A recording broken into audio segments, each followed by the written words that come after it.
नमस्कार दोस्तों, मेरा नाम है राजकुमार शर्मा। आप देख रहे हैं अकाउंट्स दुनिया।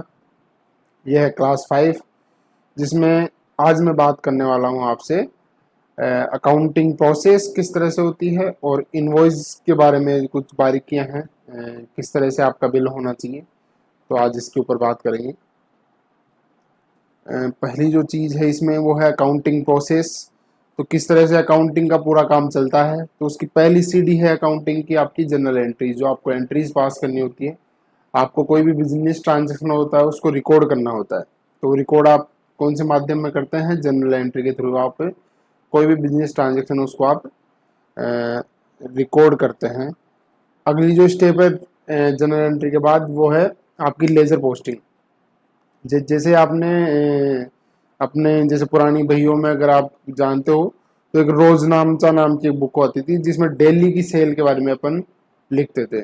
और जब भी वो दुकानदार घर जा रहा होता था या शाम को या जब भी उसको टाइम मिलता था तब वो उस रोजनामचा में से जो ट्रांजैक्शन है वो उठा के जो बहियां हैं, जो पर्टिकुलर व्यक्ति है, जैसे मैं माल खरीद के लाया तो वो शाम को जब भी जाएगा या जब भी उसको टाइम मिलेगा उस टाइम वो जो दुकानदार है वो अपनी एंट्रीज रोजनामचा में से उठा के और मेरे राजकुमार नाम की जो उसने लेजर बना रखी होगी, जो खाता उसने बना रखा होगा, वहां पर उसको पोस्टिंग करेगा। तो इसको ये कहलाता है लेजर पोस्टिंग। इसके बाद जो अगला जो चीज़ आती है अकाउंटिंग के अंदर वो आती है ट्रायल बैलेंस। बैलेंस जैसे साल के एंड में बनाया जाता है। तो जैसे ही साल का अंतिम दिवस होगा उस दिन ये बनाया जाएगा। तो आपकी जो भी लेजर है उसका जो बैलेंस आ रहा होगा नेट, जो भी मैंने माल खरीदा है साल भर में और जो मैंने पैसे दिए हैं उस माल के बदले में, तो साल के अंत में जो भी बचता है मेरा बैलेंस, चाहे डेबिट या क्रेडिट, तो वो बैलेंस यहाँ पे कैरी फॉरवर्ड किया जाएगा इसके अंदर। और उसके बाद आते हैं final accounts, trading account, P&L account और बैलेंस शीट, तीनों तरह के अकाउंट्स आते हैं। तो इनके बारे में अपन क्लास 3 में डिस्कस कर लिया है ऑलरेडी। अब ये एक एक करके इन चीज़ों के बारे में समझते हैं कि क्या जनरल एंट्री क्या होती है। तो जो भी अपन एंट्रीज करेंगे, सेल की, परचेज की, रिसिप्ट की, पेमेंट की या फिर कॉन्ट्रा की या जनरल की, तो वो ये सारी एंट्री क्या कहलाएगी? आपकी जनरल एंट्री कहलाएगी। किसी भी तरह का अकाउंटिंग वाउचर में किसी भी तरह की अपन कोई एंट्री करेंगे तो वो क्या कहलाता है? General entry. तो जैसे ही कोई बिजनेस का ट्रांजेक्शन हुआ, जैसे ही कोई सेल या परचेज या पेमेंट या कोई रिसिप्ट हुई, तो अपन ने उसको रिकॉर्ड करना होता है। तो वो रिकॉर्ड करने की प्रोसेस कहलाती है आपकी जनरल एंट्री करना। एक बार जनरल एंट्री कर दिया आपने, रोजनामचा में लिख ली कोई भी ट्रांजेक्शन हुआ, और फिर जब भी अपने को टाइम मिला उसके बाद अपन ने उस पर्टिकुलर व्यक्ति के लेजर में जाके वो जो ट्रांजेक्शन है उसको रिकॉर्ड कर लिया। तो ताकि इन फ्यूचर अगर जब भी अपने को वो व्यक्ति आके पूछे कि मेरा बैलेंस कितना बोल रहा है, मेरा लेजर खोल के दिखाओ, तो अपन एक सेकंड में उसको उसका लेजर खोल के दिखा सकते हैं कि ठीक है, तूने फलान फलान तारीख को ये माल खरीदा था और ये फलान फलान डेट को तेरे से इतना पेमेंट हमको रिसीव हुआ था, आज की डेट में तेरा ये बैलेंस है। तो लेजर पोस्टिंग इस तरह से इम्पोर्टेंट है आपके लिए। ट्रायल बैलेंस जो है वो बेसिकली जैसे मैंने बताया आपको कि साल के एंड में आपकी जो भी लेजर का जो क्लोजिंग बैलेंस है वो कैरी फॉरवर्ड आगे ले जाया जाता है ताकि आपके फाइनल अकाउंट्स तैयार हो सके। तो फाइनल अकाउंट्स का मतलब क्या है? फाइनल अकाउंट्स का मतलब है कि ट्रेडिंग अकाउंट, P&L अकाउंट और बैलेंस शीट, जो कि अपन ने इसी कोर्स की क्लास 3 के अंदर डिस्कस किया है उनको, और भी आगे डिस्कस करते रहेंगे। तो ये बेसिकली इस तरह से आपका अकाउंटिंग प्रोसेस है पूरी जो चलती है। तो बेसिकली पहली चीज़ है इसके अंदर जनरल एंट्री, उसके बाद आपके लिए लेजर पोस्टिंग, और उसके बाद है आपके लिए ट्रायल बैलेंस, और फिर है आपके लिए ट्रेडिंग अकाउंट। ट्रेडिंग अकाउंट बनने के बाद क्या बनेगा? P&L account. P&L अकाउंट बनने के बाद क्या बनेगा? Balance sheet. तो इस तरह से आप अपने जो ये प्रोसेस है इसको देख सकते हैं। टेली सॉफ्टवेयर के अंदर आपको ये जो पहली प्रोसेस है ये करनी है, आगे वाली प्रोसेस जो है सारी वो खुद टेली करके देगा। मतलब अपने को खाली एंट्री करनी सीखनी है। अगर अपन एंट्री करना सीख जाते हैं तो ledger posting, trial balance, trading account, पी&एल अकाउंट, बैलेंस शीट, ये वगैरह सारी चीजें टैली अपने आप आपको बना के देगा। तो जबकि पहले क्या होता था, पहले बुक्स के अंदर ये सब चीजें मैन्युअली बनानी पड़ती थी, लेकिन सॉफ्टवेयर आ गया है इसलिए अपने को आसानी है कि आगे वाली सारी चीजें अपने को बनाई बनाई मिल जाएगी। खाली अपने को जनरल एंट्री के ऊपर मेहनत करनी है। तो इस तरह से अपन करेंगे जनरल एंट्री, अगली क्लास के अंदर करेंगे। आज जो अपन डिस्कस करने वाले हैं वो नेक्स्ट टॉपिक अपना इनवॉइस का फॉर्मेट। तो इनवॉइस का फॉर्मेट के लिए कुछ बेसिक सी जरूरी चीजें हैं जो हर इनवॉइस फॉर्मेट में होनी जरूरी है।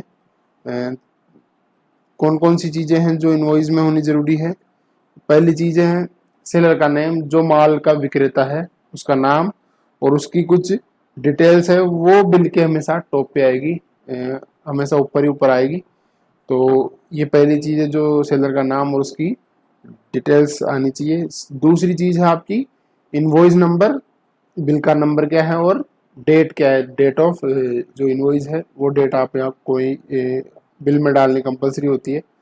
तीसरी चीज है बायर का नेम और उसकी डिटेल्स क्या है, तो बायर का नाम भी आपको डालना होता है। साथ के साथ ही मैं आपको एक बिल भी दिखाता हूँ जिसमें ये सब चीज़ें मिल जाएगी आपको। तो इसमें ये रहा पहली जो चीज़ है सेलर का नेम, तो यहाँ पे सेलर है अकाउंट्स दुनिया, हर बिल में ये चीज़ मिलेगी। इनवॉइस का जो सेलर है वो अपना नाम सबसे ऊपर लिखेगा, उसकी कुछ डिटेल्स भी यहाँ पे मेंशन की हुई रहेगी, उसका एड्रेस हो गया, उसका जीएसटी नंबर हो गई, मेल आईडी हो गई और वेबसाइट का एड्रेस हो गया। दूसरी चीज़ है इनवॉइस नंबर और उसकी डेट जो इनवॉइस की है। तीसरी इंपॉर्टेंट चीज़ है बायर का नाम और उसकी डिटेल्स जो भी है, सारे जीएसटी नंबर वगैरह, वो यहाँ पे आप को मेंशन करना कंपलसरी होता है। तो तीन चीज़ थी। चौथी चीज़ है डिस्क्रिप्शन अबाउट गुड्स और सर्विसेज, क्या माल बेचा आपने उसकी डिटेल यहाँ पे देनी होती है आपको बिल के अंदर। तो ये जैसे मान लो अकाउंट्स दुनिया ने राजकुमार शर्मा की इनकम टैक्स की रिटर्न फाइल करी थी, तो यहाँ पे लिखा डिस्क्रिप्शन के अंदर कि क्या चीज़ या कौन से माल या कौन सी सेवा दी है, तो इन्होंने ये सेवा दी है, इसकी क्वांटिटी है एक, और उसकी रेट और अमाउंट भी लिखना होता है। पांचवी जो चीज़ है क्वांटिटी, रेट और अमाउंट, जो आपको लिखना होता है बिल के अंदर कंपलसरी। और एक जीएसटी रिटर्न वगैरह फाइल करी इन्होंने, 12 क्वांटिटी है और 2,000 रुपये पर रिटर्न की रेट है, तो इस तरह से 24,000 रुपये इसके हो गए। तो अपन इनका टोटल लगाएंगे 27,100।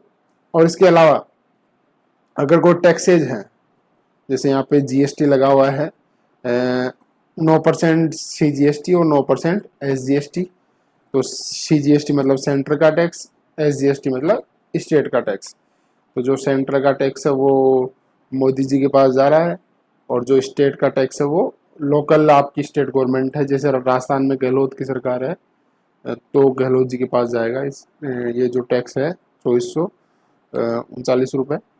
तो इस तरह से आपको टैक्सेज भी शो करने होते हैं। तो ये मैंने यहाँ पे टोटल किया, पहले तो जो सर्विस थी उनका टोटल किया, फिर दोनों टैक्स लगा के यहाँ पे टैक्स इंक्लूडिंग अमाउंट आ गया 31,978 रुपये। तो ये पे करना रहेगा राजकुमार शर्मा को अकाउंट दुनिया को अपनी सर्विसेज जो दी है उसके लिए। और इसको वर्ड्स में भी आप चाहें तो यहाँ पे लिख सकते हैं। और लास्ट में एक चीज़ जरूरी चीज़ है वो है कि आपके साइन होनी चाहिए। अगर कंप्यूटराइज कॉपी है तो फिर आप यहाँ पे लिख सकते हैं this is computer generated invoice, no need to sign.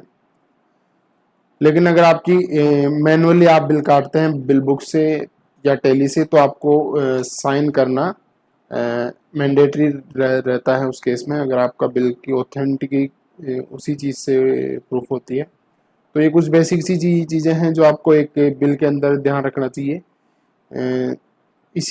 ये चीज़ें कंपलसरी है किसी भी बिल के अंदर। इसके एक सवाल, बेसिक सा सवाल है कि ये जो सर बिल है ये सेल का है या परचेज का है, ये काफ़ी लोगों के कन्फ्यूजन रहता है। तो देखिए कोई भी बिल है वो सेल का रहेगा सेलर के लिए, और वो ही बिल परचेज का माना जाएगा बायर के लिए, तो कई लोगों को ये भी कन्फ्यूजन रहता है कि सर इसको सेलर का मानूं या बायर का। तो अकाउंट्स दुनिया के लिए ये सेल का बिल है और राजकुमार शर्मा के लिए ये परचेज का बिल है। इससे संबंधित आपके कोई सवाल हो बिल के संबंधित या अकाउंटिंग प्रोसेस से संबंधित या अकाउंट्स में और भी कोई सवाल हो आपके, तो बिल्कुल आप हमें पूछ सकते हैं।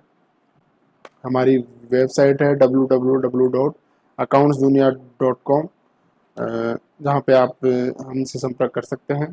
Thank you so much video देखने के लिए, और आपका प्यार हमेशा हमारे साथ बनाए रखिए, और ये वीडियो को लाइक कीजिए और अपने दोस्तों के साथ शेयर कीजिए, सब्सक्राइब कीजिए हमारे यूट्यूब चैनल को, और सब्सक्राइब करने के साथ साथ जो बेल आइकन होता है उसको ज़रूर प्रेस कीजिएगा, क्योंकि उसके द्वारा ही सबसे पहले वीडियो आपके पास आएगा। धन्यवाद। जय हिंद, जय भारत।